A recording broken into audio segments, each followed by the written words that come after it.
अस्सलाम वालेकुम। आप देख रहे हैं पाक सिंध 24 न्यूज़। मैं हूं आपकी होस्ट शुमाइला खान। कराची से रिपोर्ट कर रहे हैं ब्यूरो चीफ सिंध अली हसन राजपूत।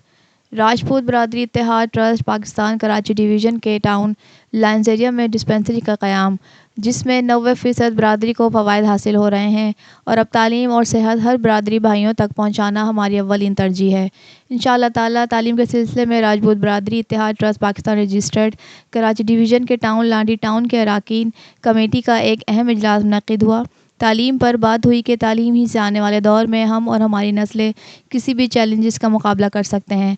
लिहाजा हमें अपनी तमाम तर तवज्जो इस मकसद पर लगा देनी चाहिए कि हमारी बरादरी का हर बच्चा, नौजवान, ख़वातीन असर हाज़िरी की तमाम तर ज़रूरियात में खुद कफ़ील हों, अपनों का सहारा बने। इत्तेफ़ाक, इत्तेहाद, भाईचारा, बस यही हमारा पैगाम है।